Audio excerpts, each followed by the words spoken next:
All right, strong words there from Chief Dele Momodu. Let's get to the conversation with my guest, who is the State Secretary of the All Progressives Congress in Anambra State, Mr. Kenneth Chukwudi, joining us virtually. Mr. Chukwudi, thank you so much for coming on the program. Thank you for having me. So before we get to the Anambra politics in preparations for November the 8th, let's talk about what you just heard from Chief Dele Momodu. He made some assertions, in fact, saying that it looks like we're having two presidents in this sense. Well, we know we have one president, but you can understand where it's coming from. But of interest to me is when he did allude to the fact that by the administration's, what is playing out within this administration, we are sliding into, we're talking about sliding into one's party state. But now he has raised another one. He said this is a serious issue around civilian dictatorship. What do you think he means by that? And do you agree? Definitely, I don't agree with him. There's nothing like civilian administration. We all have been in this country. During the days of Obasanjo, when this country was in PDP, when the power was in their hand, Nigeria was almost a one-party state. When Obasanjo, within 1999 to 2003 to 2007, it was all PDP all the way, everywhere, all the states, people leaving their party. That was a time we know that when Bola Tinubu was the governor of Lagos State, he later conquered the whole southwest states to 80. But later along the line by 2023, 2027, you see the AD was having all the states in the southwest. But later you see how they start taking it away from them, moving it to PDP. They were all moving to PDP, looking for comfort, looking for assistance looking for support of the center, looking for connection to the center. This is not a different time. PDP, like we know, is crisis-ridden. All the states are looking for free. Did you listen to the governor of Akwa Ibom State the other day? He was giving reason for him not to continue with PDP. And he simply stated that the crisis are the party, not knowing who is the national chairman, not knowing who is the national secretary of the party, can cost him the ticket. One fellow like that can go to court and challenge his emergency nomination for his second term. And before you know it, Supreme Court will rule otherwise and his ticket will be taken away from him. He is no longer comfortable. So also the other states who are members of the PDP, they are no longer comfortable because their party cannot, their center cannot hold. So people cannot continue to dwell in that. With due respect to Chief Dele Momodu, he is protecting his party, but he knows very, very much well that his party is derailing. The crisis in his party, we did not cause it. APC did not cause it. We were not part of their crisis. They actually, Mr. Chukwudi, that brings to my question. My apologies. So they say your party is implicitly coercing them, blackmailing them, but this is not in the front burner. But my question was not on the issue of one-party state. He said, what is going on now is civilian dictatorship. That's what I want you to speak to. It's not that there is nothing like civilian dictatorship going on in the Nigerian polity today. The president is doing his job as the president and commander-in-chief of the armed forces of the Federal Republic. It is only when it is not their turn they start finding a way to criminalize whatever another party is doing, because the PDP held this country for 16 years. In that 16 years, they were not dictating. Was there any party putting on or saying anything or doing anything that is not what the PDP said? So why should this one APC is ruling now be a different case? What is happening now that has not happened today? What is that thing that is happening today that we have not seen before? Apart from the new governance directions of Mr. President, there are a good number of things the Mr. President is giving out in this present day Nigeria, which we have not seen before.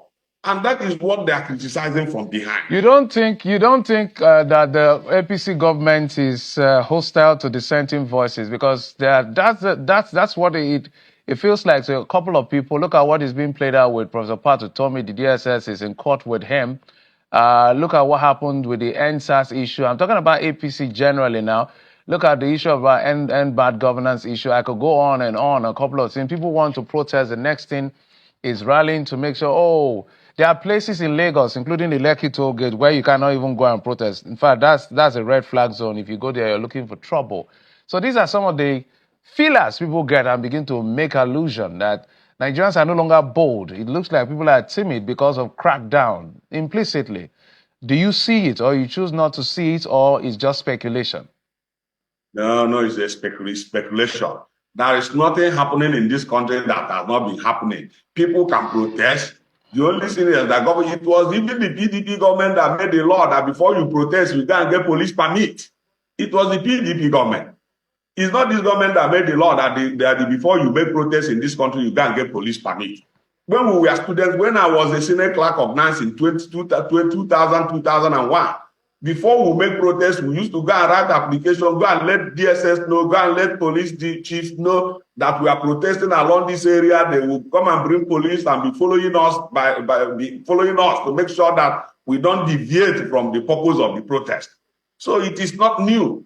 This is all those things are blackmails to this government because they are not in power now. And all these things started with PDP government from 1999. So nothing that is happening today that it is new. Nothing is new. We're only modifying it. It is only in this government that people can come out and start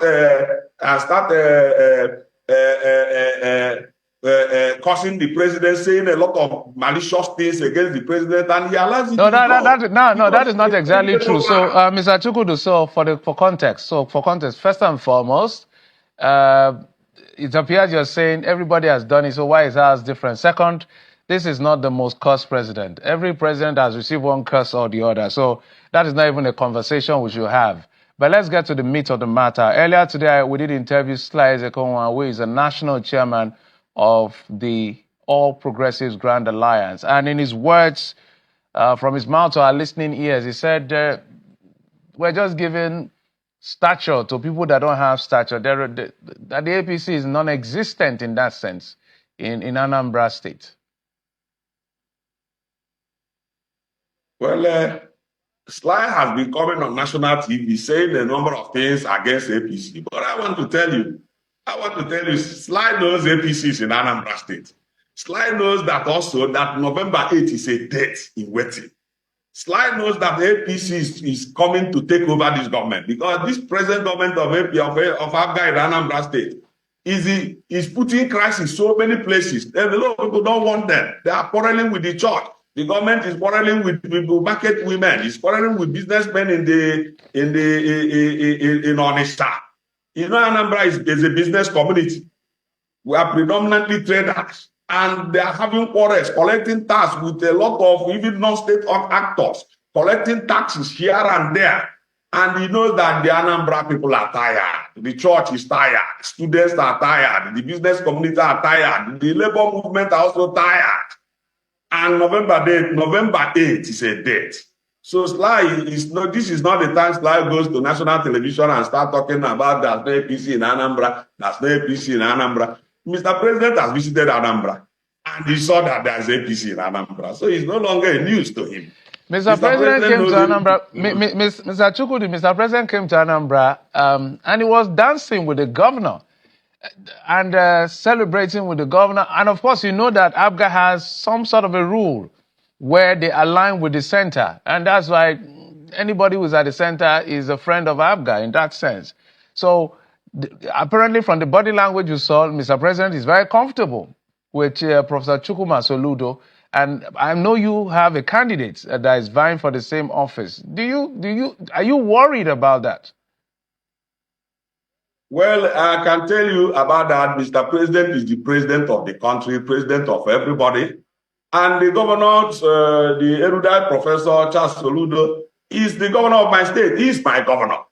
And the president has the right to visit the state, visit him on official duty, perform his functions as a president to the people of Anambra State.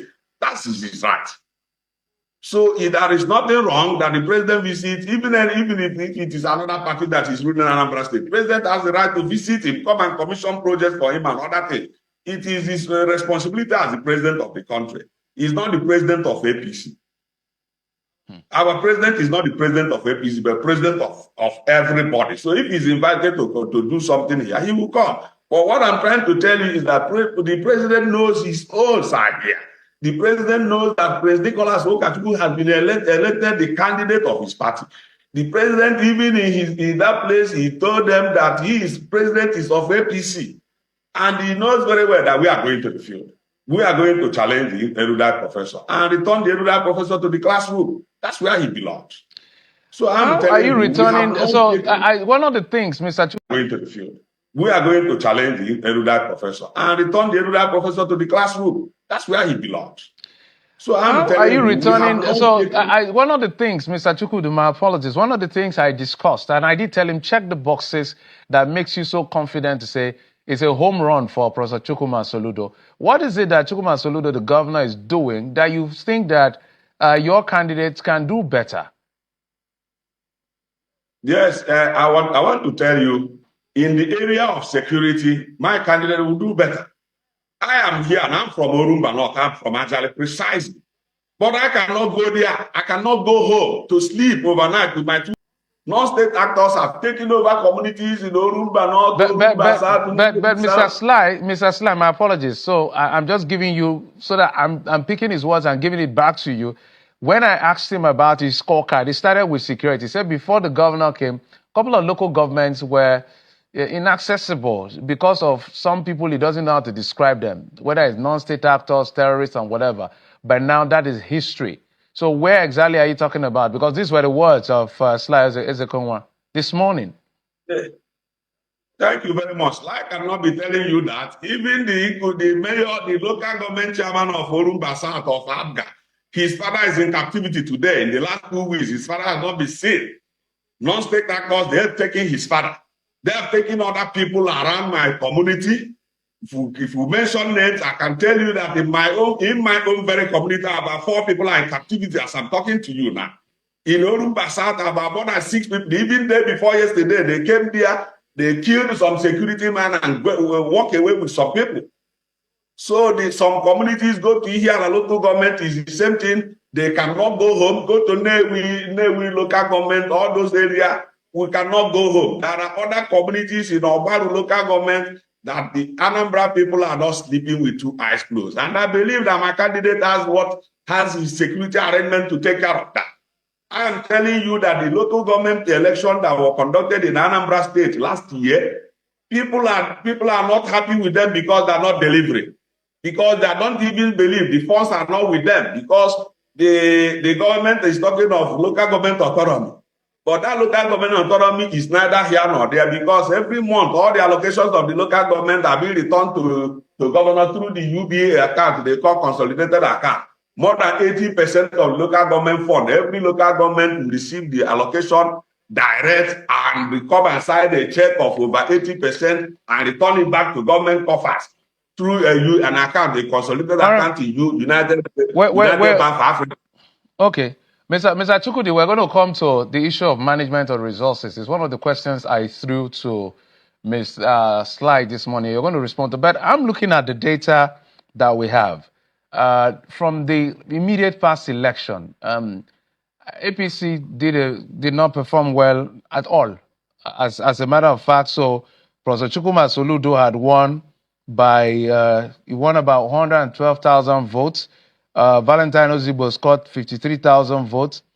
APC came with 43,000 votes. YPP 21,000 votes. But if you talk about the local government distribution, Chukwuma Soludo won 19 local governments. YPP had one local government. YPP had one local government. APC did not win a single local government. Correct me if I'm wrong.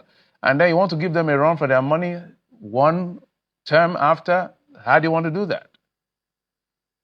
Well, I will tell you that we know why we had that abysmal failure, I will call it, in the last election. And we have taken care of that because one thing in politics is you start with internal democracy of your party.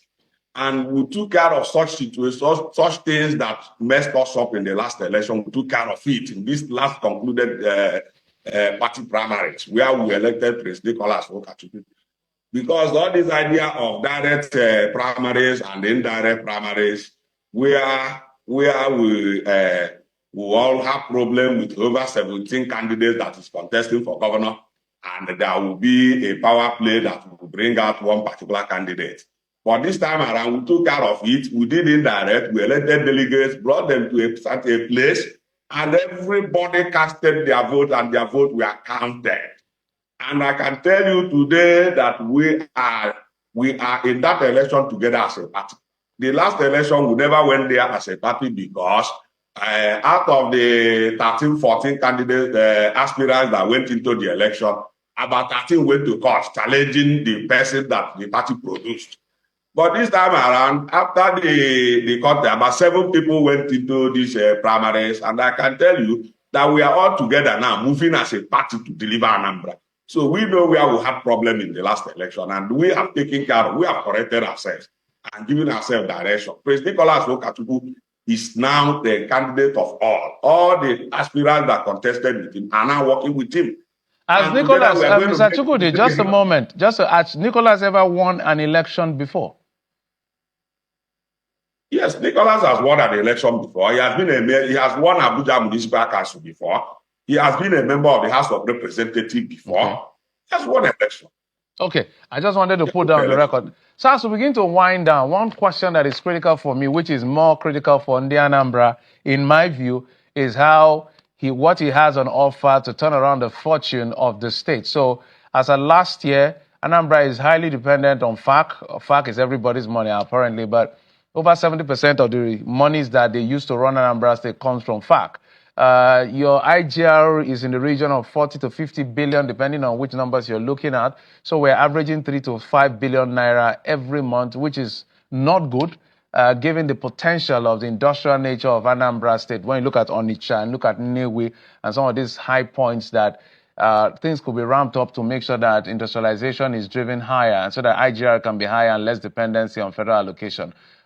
I have not seen your manifesto as a party of your candidate, but let me in on what exactly you're going to do to increase IGR in just maybe in 1 minute. Yes, I think our candidate has a lot of plans to elevate, to uplift the IGR of the state. First, he's a businessman and he's a manufacturer. So, and he has already put it in place on how to revive all the moribund industries that are having challenges within and around Anambra State here. He has been having meetings with the Manufacturers Association of Nigeria on how to improve things in Anambra. Even the agricultural sector will not be left behind. We are not going to depend over-dependent on tax. I know taxes are necessary, but we are going to go and activate other sources. The agricultural section in Anambra State has not been commensurate, and he has decided to put a lot of resources in that direction. He has also decided to put a lot of resources in the direction of the manufacturers. There are some companies who are no longer meeting up, and government is we're going to meet with them, make out a way on how to alleviate their funding so that they can get back to business and alleviate the economy of the state. All right, Mr. Kenneth Chukwudi, I'm sure campaigns can start today if I'm correct by the timetable. Campaign officially kicks off either today, I think, or tomorrow. I can't remember the exact date. So we're going to be probing deeper into what plans each of these political parties, including yours, has for the people of Anambra, popularly known as India Anambra. We must thank you for coming on the program. Kenneth Chukwudi is the APC State Secretary in Anambra State. Thank you, sir, for coming on the program. We appreciate it. Thank you very much. Thank you so much for your time and, of course, your usual company. Tomorrow.